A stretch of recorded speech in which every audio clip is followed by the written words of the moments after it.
할렐루야, 오늘 예배에 나오신 모든 여러분을 주님의 이름으로 환영하고 축복합니다. 다 함께 사도신경 하심으로 우리의 신앙을 고백하시겠습니다. 나는 전능하신 아버지 하나님, 천지의 창조주를 믿습니다. 나는 그의 유일하신 아들, 우리 주 예수 그리스도를 믿습니다. 그는 성령으로 잉태되어 동정녀 마리아에게서 나시고 본디오 빌라도에게 고난을 받아 십자가에 못 박혀 죽으시고 장사된 지 사흘 만에 죽은 자 가운데서 다시 살아나셨으며 하늘에 오르시어 전능하신 아버지 하나님 우편에 앉아 계시다가 거기로부터 살아있는 자와 죽은 자를 심판하러 오십니다. 나는 성령을 믿으며 거룩한 공교회와 성도의 교제와 죄를 용서받는 것과 몸의 부활과 영생을 믿습니다. 아멘. 다 함께 찬송가 27장 찬양하시겠습니다. 찬송가 27장 찬양하시겠습니다.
이 시간은 사단사령부를 섬겨주시는 김용주 목사님 나와주셔서 우리를 대표하여 기도해 주시겠습니다.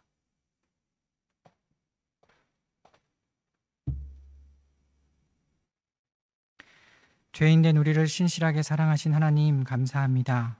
이렇게 주일날 주님을 바라볼 수 있게 하심을 한 주를 살아가기에 앞서서 하나님이 계심을 기억하는 예배를 드릴 수 있게 하심을 감사합니다. 한 주간의 삶의 자리에서 어떤 일을 만나든지 무엇을 하든지 하나님의 계심을 기억하며 살아가게 도와주시기를 소망합니다. 하나님, 잠잠해져가는 코로나가 또다시 하나님 마음을 어렵게 합니다. 이것으로 인해서 대면할 수 없는 상황이 지속되고 있으며, 그리고 이 상황 속에서 우리가 드리는 온라인 예배가 어떤 효과를 내는지 답답할 때도 있습니다. 만나는 것 자체가 불안을 불러오는 상황 속에 무엇을 해야 할지 몰라 답답할 때도 있습니다. 무엇보다 우리가 살아가는 그 삶의 모습들이 어떤 결과를 만들어내지 못한다는 자책이 우리의 마음을 가득 채우기도 합니다. 그러나 다시 주님을 바라봅니다. 우리를 보내신 첫 번째 이유가 어떤 결과를 만들어내기 위함이 아님을 잘 알고 있습니다. 세상이 악하기에 교회를 세우셨지만 교회를 통해 세상을 선하게 바꾸는 것이 우선이 아님을 압니다. 어떤 결과를 만드는 것이 목적이라면 교회를 세우지도 하나님께서 우리를 군대로 보내지도 않으셨을 것입니다. 우리가 이곳 군대에서, 그리고 답답한 코로나 상황에서도 신실한 신앙의 걸음을 잃지 않는 것, 이것이 하나님께서 우선적으로 우리에게 바라시는 것임을 다시 마음에 새깁니다. 신실하게 말씀 앞에 나아가며, 신실하게 기도의 자리를 지키며, 신실하게 예배하기를 애쓰며, 신실하게 사랑하고 섬기기를 힘쓰겠습니다. 어떤 결과를 내기보다 보내신 자리에서 신실한 신앙의 싸움을 다시 하겠습니다. 사랑이 많으신 아버지 하나님, 여전히 죄인된 우리를 붙들어 주심에 감사합니다. 땅을 디디고 살아가는 성도들의 삶을 지켜주시고 성도들의 삶의 기도 제목들을 들어주시기를 소망합니다. 우리의 문제는 우리의 문제로 끝내지 아니하시고 하나님의 문제라 말씀하시며 하나님께서 함께 감당해 주시겠다라고 말씀해 주시는 하나님의 계심에 감사합니다. 또 한 주를 시작합니다. 보내주신 그 자리에서 신실한 신앙의 싸움을 싸우는 우리가 되기를 소망하며 사랑이 많으신 예수님의 이름으로 기도드렸습니다. 아멘.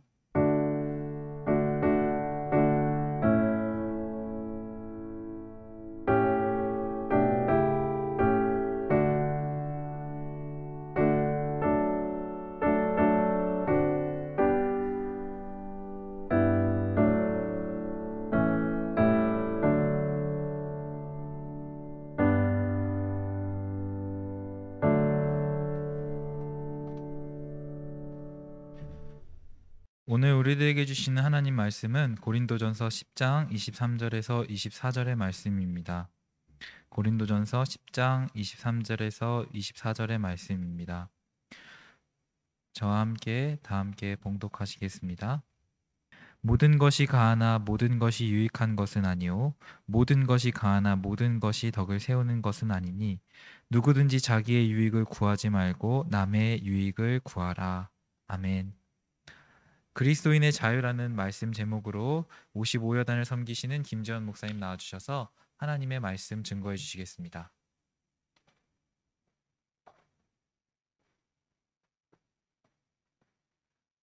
네, 22사단 믿음의 지체 여러분, 오랜만에 인사드리는 것 같아요. 오늘 짧은 시간이지만 함께 하나님 말씀 나누는 귀하고 복된 시간 되기를 소망합니다. 여러분, 한국인이 어려워하는 게 한 가지 있다고 해요. 바로 다 같이 맛있는 걸 먹다가 마지막 남은 한 조각을 먹는 일입니다. 마지막쯤 되면 꼭 한 조각이 남잖아요. 과연 이 마지막 조각을 누가 먹을 것인가? 용기 있는 자가 먹는다고 합니다. 아니면 결국은 아무도 못 먹고 그 아까운 한 조각이 버려지죠. 여러분은 이럴 때 어떻게 하시나요? 외국에서 살다 오신 분이 이런 말을 해주셨는데 마지막 한 조각을 먹을 용기도 필요하다고 합니다. 그런데 여러분, 이 한 조각이 남았을 때 여러분은 어떤 마음으로 그 조각을 남겨두나요?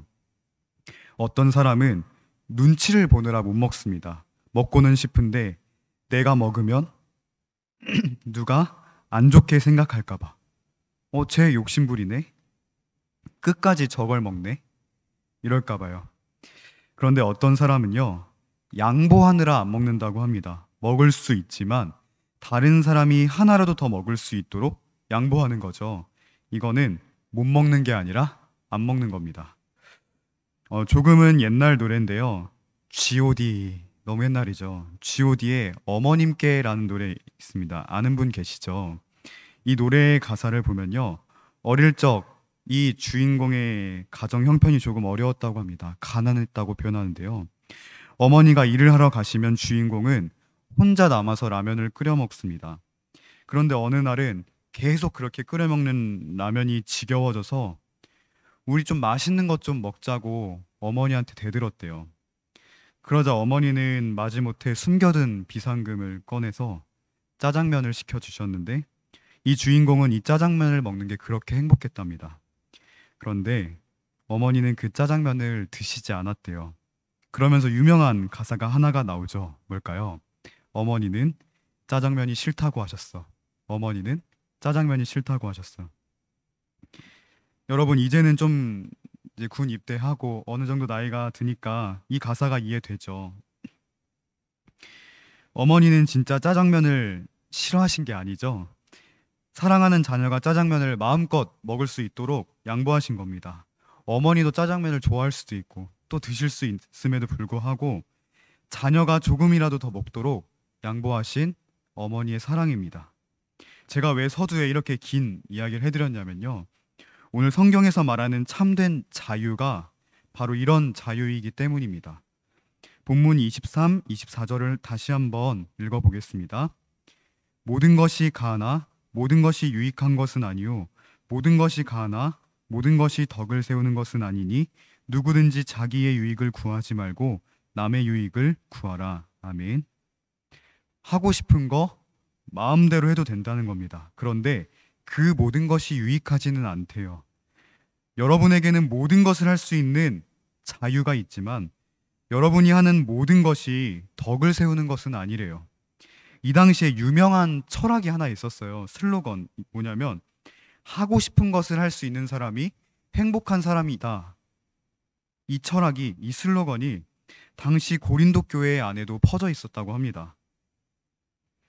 여러분, 우리는 하고 싶은 말을 할 수 있는 자유가 있죠. 내가 마음만 먹으면 하지 못할 말은 없습니다. 그런데 우리가 하고 싶은 그 한마디가 어떤 한 사람의 마음이 찢어지도록 아프게 만들 수도 있죠. 그렇지 않을까요? 나는 내가 하고 싶은 말을 했을 뿐인데 내 입으로 내가 말하는 건데 무슨 상관이지? 사실 물론 틀린 말은 아닙니다. 모든 사람에게는 하고 싶은 말을 해도 되는 자유가 있습니다. 다만 우리가 하는 말이 사람을 살릴 수도 있고 죽일 수도 있다는 거예요. 이처럼 모든 것이 가하지만 모든 것이 유익하지는 않습니다. 또 모든 것이 가하지만 모든 것이 덕을 세우는 것은 아닙니다. 덕을 세운다는 것은 집을 세운다는 말인데요. 모든 것이 가하지만 모든 것이 집을 세운다는 건 아니랍니다. 내가 하고 싶어서 했던 그 나의 자유가 잘 세워진 집을 무너뜨릴 수도 있다는 말이겠죠. 오늘 본문 전체를 다 읽진 않았지만 읽어보면요. 우상에게 바쳐진 음식에 대한 이야기가 나옵니다. 이 당시 시장에 가면 고기를 팔았어요. 오늘로 치면 정육점이겠죠. 그런데 이 시장에서 파는 고기 중에는 이방신에게 바쳐졌던 고기를 많이 팔았다고 합니다. 하나님이 아닌 우상에게 바쳐진 이 고기 먹어도 될까요? 어떻게 생각하시나요? 25절을 보면요. 시장에서 파는 그 고기들 죄책감 가지지 않고 먹어도 돼 라고 말을 해줍니다. 그럼 우상에게 바쳐진 음식을 정말로 먹어도 될까요? 정답은 먹어도 된다입니다. 26절 말씀인데요. 함께 읽겠습니다. 이는 땅과 거기 충만한 것이 주의 것임이라. 우상은 말 그대로 사람이 만들어낸 신입니다. 가짜 신이죠. 아무리 우상에게 바쳐진 음식이라 해도 그 음식은 누구 건가요? 하나님 거입니다. 이방신을 섬기는 사람들은 그 이방신에게 바쳐진 음식이 이방신의 거라 생각을 한대요. 하지만 아무리 이방신에게 바쳐졌을지라도 그 음식은 하나님의 것입니다. 시편 24편 1절 다윗의 시인데요. 제가 읽어드릴게요. 땅과 거기에 충만한 것과 세계와 그 가운데 사는 자들은 다 여호와의 것이로다. 아멘. 다 여호와의 것이로다. 뭐든지 다 먹어도 된다는 이야기입니다. 그런데 그 뒤에 구절들을 읽다 보면 이럴 때만큼은 절대로 먹지 말라고 가르쳐 주는데요. 27, 28절, 10장 27, 28 한번 읽어보겠습니다. 불신자 중 누가 너희를 청할 때에 너희가 가고자 하거든 너희 앞에 차려놓은 것은 무엇이든지 양심을 위하여 묻지 말고 먹으라. 누가 너희에게 이것이 재물이라 말하거든 알게 한 자와 그 양심을 위하여 먹지 말라. 불신자, 하나님을 믿지 않는 사람들에게 식사 초대를 받을 때도 있지 않겠어요? 그때 우리 앞에 차려진 음식들 아무런 죄책감 없이 마음껏 먹으라는 겁니다. 그런데 만약 그 초대한 그 사람이 이 음식 이방신에게 바쳐졌던 음식입니다 라고 말하는 순간 우리는 결코 그것을 먹어서는 안 된다고 말해줘요. 왜일까요? 그 사람이 말하는 순간 그 음식이 갑자기 변할까요? 아닙니다. 바로 그 사람과 그 사람의 마음을 위해서입니다. 그 사람은 알죠. 우리가 하나님을 섬기는 사람이라는 걸요. 아마 생각할 겁니다. 이것이 우상 제물인 걸 알면서도 과연 먹을까? 만약 우리가 알면서도 먹는다면 어떤 의미에서든 우리는 그 사람 마음에 상처를 입히게 될 겁니다. 그래서 오늘 본문은요. 뭐든 마음껏 먹으세요. 다만 이럴 땐 절대로 먹지 마세요. 왜요? 그 사람의 마음을 위해 먹지 말라는 겁니다.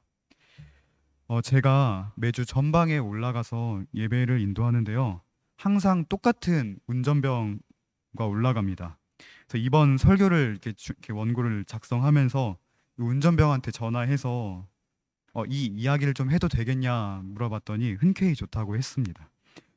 이 운전병은 항상 운전을 시작하기 전에 저한테 물어봐요. 목사님, 잠시 흡연 한번 하고 가도 되겠습니까?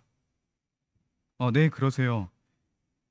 그런데 오늘 이 설교를 할 걸 알았는지 이렇게 전방에 올라가면서 갑자기 이런 질문을 또 했습니다. 목사님, 교회 다니는 사람은 담배 피워도 됩니까? 그 질문에 제가 이렇게 대답했습니다. 네, 피워도 됩니다. 다만 한 가지 명심할 게 있어요. 담배를 피우냐 마냐 보다 훨씬 중요한 게 있습니다. 과연 중요한 게 뭘까요? 여러분, 요즘 다시 외출이 좀 제한되긴 했지만 잠깐 외출할 때가 있었죠. 여러분이 길거리를 돌아다니는데 제가 힘들다 하면서 담배를 피우고 있는 모습을 여러분이 봤다고 상상을 해보세요. 근데 사실 담배 피지 말라는 말은 성경에 없지만 우리나라에서는 담배를 핀다는 것이 아주 좋은 이미지로 인식되지는 않죠. 그렇기 때문에 제가 길거리에서 담배 피는 것을 누군가 만약 본다면 어떤 사람은 충격을 받기도 하겠고 실망을 하기도 하겠죠. 심한 경우 낙심, 실족하기도 할 겁니다. 목사님이 담배를 핀다고? 여러분, 제게는 담배를 필 자유가 있을까요? 없을까요? 물론 저는 실제로 흡연을 하지는 않지만 제게도 필 자유가 있습니다. 모든 것이 가합니다. 그런데 피지 않습니다. 왜일까요? 모든 것이 유익하지는 않고 모든 것이 덕을 세우는 것은 아니기 때문입니다. 바로 여러분들과 여러분들의 마음을 위해서입니다. 담배 피는 것을 좋지 않게 보는 이 나라에서는 목사가 담배를 필 경우 많은 사람들이 상처를 받고 충격을 받을 게 뻔합니다. 그렇기 때문에 제 자유를 다른 사람을 위해 사용하지 않는 겁니다. 이것이 성경에서 말해주는 진정한 자유입니다. 내 마음대로 하는 자유도 자유지만 그리스도인들은 내 자유를 지체들을 위해 제한할 자유도 있다는 거예요. 여러분, 담배를 피우지 않는 것보다 중요한 건 우리 주변 지체들의 마음이 넘어지지 않도록 하는 일입니다. 고린도전서 8장 12, 13절에 나온 바울의 고백입니다. 같이 찾아보고 읽어보면 좋겠죠. 고린도전서 8장 12, 13절 말씀입니다. 조금만 앞으로 넘기시면 돼요. 네, 읽어보겠습니다. 시작. 이같이 너희가 형제에게 죄를 지어 그 약한 양심을 상하게 하는 것이 곧 그리스도에게 죄를 짓는 것이니라. 그러므로 만일 음식이 내 형제를 실족하게 한다면 나는 영원히 고기를 먹지 아니하여 내 형제를 실족하지 않게 하리라. 아멘.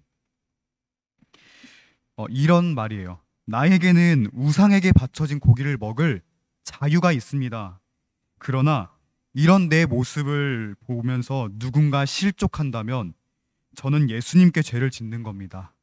만약 내가 고기를 먹는 것이 누군가를 실족하게 하는 일이 된다면 나는 영원히 고기를 먹지 않겠습니다. 여러분, 이것이 그리스도인의 고귀한 자유입니다.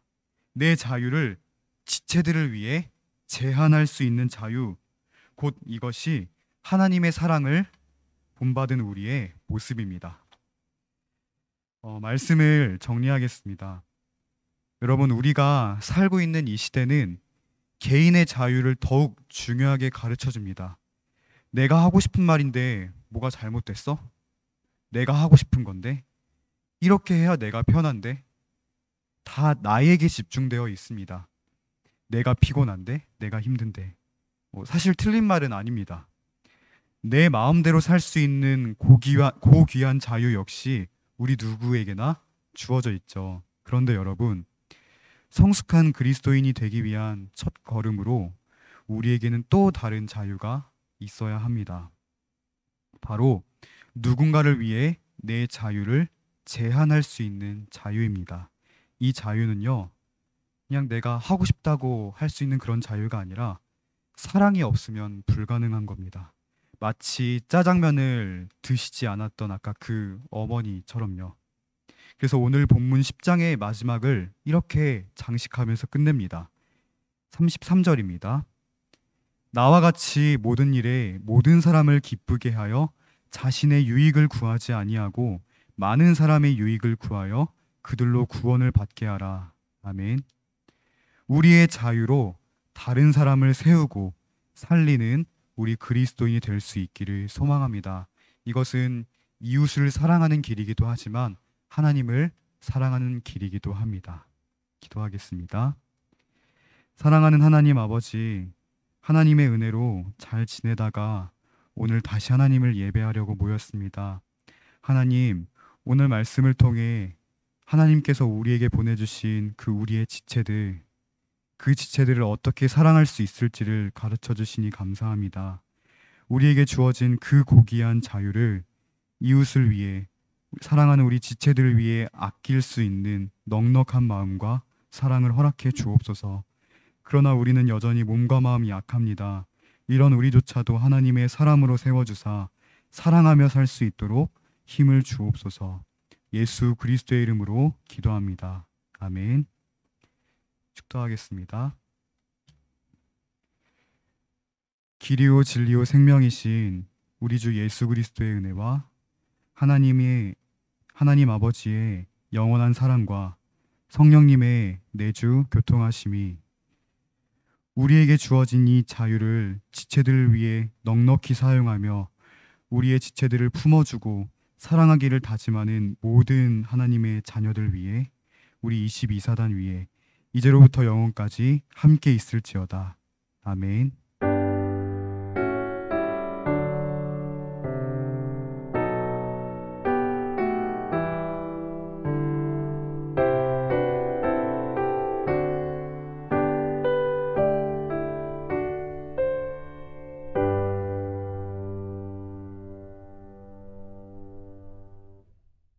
은혜 말씀 감사합니다. 한 주간의 삶도 주님의 은혜 가운데에 평안하시기 바랍니다. 모든 예배를 마치도록 하겠습니다. 감사합니다.